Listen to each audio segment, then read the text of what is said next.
लवकरात लवकर मला इंग्रजी बोलायचं आहे. बोलू शकेन का मी इंग्रजी? शकणार ना, का नाही बोलू शकणार? पण त्याच्या आधी 1 सेकंद फक्त विचार करा. मराठीत आपण जेव्हा बोलतो, तेव्हा किती वेगवेगळ्या प्रकारे आपण बोलत असतो, याचा एकदाच आपण विचार करूया. आता बोलू शकेन का मी इंग्रजी? क्वेश्चन. प्रश्न होता? का नाही बोलणार? थोडक्यात पण प्रश्न होता. नक्कीच बोलू शकणार, हे स्टेटमेंट होतं, विधानार्थी वाक्य होतं. अशा पद्धतीने आपण प्रश्न, विधानार्थी वाक्य, आज्ञार्थी वाक्य, उद्गारवाचक वाक्य, आपल्या भावना व्यक्त करणारे शब्द, असं कितीतरी वेगवेगळ्या प्रकारे आपण मराठी बोलतो. आता मराठी असं आपण का बोलू शकतो, हा आधी पहिल्यांदा विचार करूया.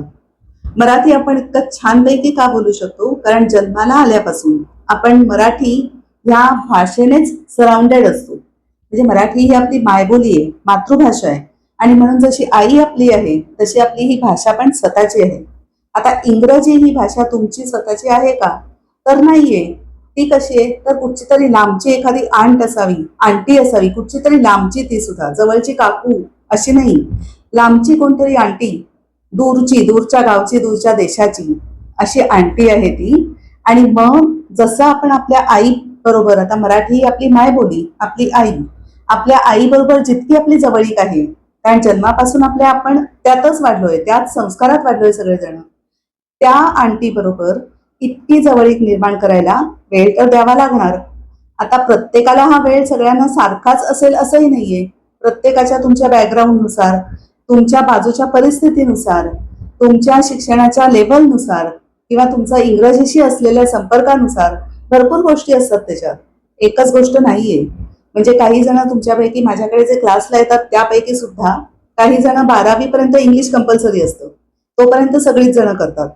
पण 12वी नंतर एक 20-25 वर्षामध्ये अजिबात काही इंग्रजीशी संबंध नाही आणि मग मला इंग्रजी शिकायचंय अशा मोठ्या आशेने येतात. आता ही आशा बाळगणं अतिशय अतिशय कौतुकास्पद गोष्ट आहे, त्यात प्रश्नच नाही. कारण अशी आशा बाळगूनच पुढे पुढे आपण जात असतो, म्हणून ही बाळगायचीच आहे आशा, शिकणारच आहात तुम्ही. फक्त अशी एखादी व्यक्ती जी 12वी नंतर एक 20-25 वर्ष तरी इंग्रजीशी संपर्क नाही अजिबात, हा अशी व्यक्ती.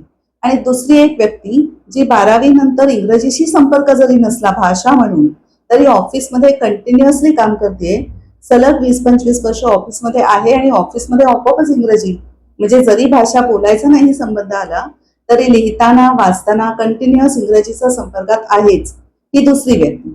आता ह्याच्यात जर सेम जरी असलं की 12वी नंतर इंग्रजी या भाषेचा अभ्यास केलेला नाही, असं सेम जरी असलं तरीही कोण लवकर शिकेल? अगदी क्लिअर आहे, जे ऑफिसमध्ये आहे, जे सहजपणे नेहमीच इंग्लिश वापरतायत, वाचतायत, बोलतायत, बोलताना अडखळत असतील, म्हणजे असं नाही की फ्लुएंटली बोलू शकत असेल, पण तरी पण इंग्रजीशी संपर्कात आहेत. आणि दुसरी व्यक्ती जी गृहिणी असेल किंवा अजिबात इंग्रजीचा संबंध नाही अशी एखादी व्यक्ती असेल जिने 12वी नंतर इंग्रजी बघितलंच नाही, ती व्यक्ती शिकताना ऑफिसमधली जी व्यक्ती आहे ती आधी पटकन लवकर शिकेल, बोलायला लागेल दुसऱ्या व्यक्तीपेक्षा. आता ह्यात काही कमीपणा नाहीच आहे, ते तुमची परिस्थिती काय आहे त्यावर ठरतं सगळं. त्यामुळे कमी जास्त हे असणारच आहे. पण त्यासाठी बोलायला लागाल. आता कधीही सांगताना सगळेजण सांगतात 1 महिन्यात तुम्ही इंग्रजी बोलायला लागाल. बोलायला लागणारच आहात, कोण म्हणतं नाही लागणार. पण कसं बोलायला लागाल? जे अगदी नेहमीची साधी सोपी वाक्य आहेत ती सहज बोलायला लागाल.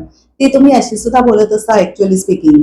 बोलता बोलता आपण इंग्रजी शब्द मध्ये मध्ये घालतच असतो, भरपूर जण घालत असतात.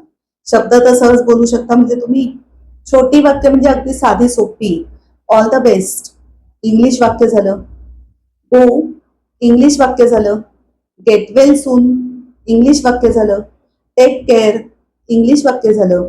साधी साधी सोपी सोपी छोटी छोटी वाक्य निश्चित सगळेजण 1 महिन्यात बोलू शकतात, परत परत परत परत रिव्हिजन करून.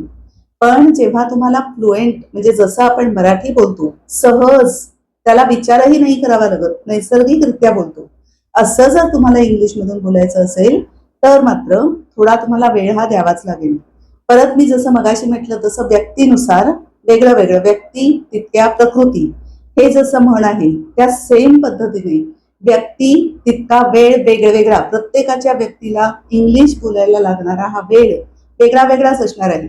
एक सरसकट नियम तुम्ही नाही करू शकत आणि तुलना पण करू शकत नाही की एक व्यक्ती लवकर 1-2 महिन्यात बोलायला पण लागले त्या, आणि मला मात्र 6 महिने मी शिकते अजून येतच नाहीये. काहीच कमीपणा नाहीये, कुठेही तुम्ही कमी पडत नाही आहात, प्रयत्नही तुमचे चालू आहेत. मुळात तुम्ही काहीतरी प्रयत्न करताय हीच मोठी कौतुकास्पद गोष्ट आहे. निराश नाही व्हायचं, करत राहायचं आणि मनात ठामच ठरवायचं की मी जोपर्यंत येत नाही मला इंग्रजी, तोपर्यंत मी थांबणारच नाहीये. जोपर्यंत मला फ्लुएंटली बोलता येत नाही तोपर्यंत मला थांबायचं नाहीये. सुरू केलेली एकदा गोष्ट अर्धवट सोडायची नाहीये, असा निश्चय करून टाका मनाशी. आणि किती दिवस लागतायत की किती महिने लागतायत असले विचार न करता साधी सोपी वाक्य निश्चित एका महिन्यात बोलता येणार आहे. अजून 1 महिना ऍड केला 2 महिन्यानंतर जरा टेन्सेस मधली वाक्य बोलता येणार आहेत. He is going to school, तो शाळेत जात आहे. टेन्सेस मधली वाक्य बोलता येणार आहेत, समजणार पण आहेत. अजून एक 3रा महिना ऍड करूया. तीच सेंटेन्स म्हणजे तीच सेम सेंटेन्सेस नकारार्थी आणि प्रश्नार्थक पण बोलता यायला लागतील. अजून 1 महिना ऍड करा. Auxiliary verbs, it may rain today, आज पाऊस पडण्याची शक्यता आहे. ऑक्झिलरी वर्ब वाली वाक्य बोलता येतील, नकारार्थी बोलता येतील. असे महिने एक एक जर ऍड करत गेलात तर तितकी तुमची लेव्हल इंग्लिशची, भाषेची पुढे पुढे पुढे पुढे जात राहणार आहे आणि कोणीही कधीही संपूर्ण इंग्लिश येतंय असा दावा करू नाही शकणार. मला नाही वाटत की प्रत्येक शब्द जगातला इंग्लिश मधला मला येतोय, असं होऊ नाही शकत.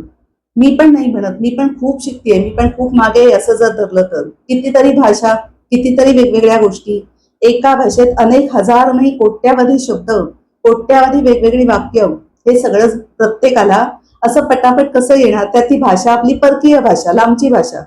मग असं येणं तर अपेक्षा करणं पण चुकीचं आहे. म्हणून महत्वाची गोष्ट काय, प्रत्येकाची लेव्हल वेगळी आहे हे लक्षात ठेवायचं आणि त्याप्रमाणे आपण प्रयत्न करत राहायचं, थांबायचं मात्र नाही. छान पाऊल पुढे उचललेलं मागे नाही घ्यायचं, पुढेच जात राहायचं, उलट नाही फिरायचं. हे लक्षात ठेवून आता हे एवढे आटापिटा मी कशासाठी करू असं म्हणून सोडून देते. नाही सोडून द्यायचं. आटापिटा कशासाठी करायचा, कारणं पाहायची असली तर पहा माझा पुढचा व्हिडिओ, इंग्रजी का शिकावं प्रत्येकाने, याची हजारो कारणं आहेत. पुढच्या व्हिडिओत मी तुम्हाला कारणं सांगते, निश्चित पाहतो पुढचा video. Thank you very much for watching this video today and all the best तुमच्या या प्रवासासाठी. बाय.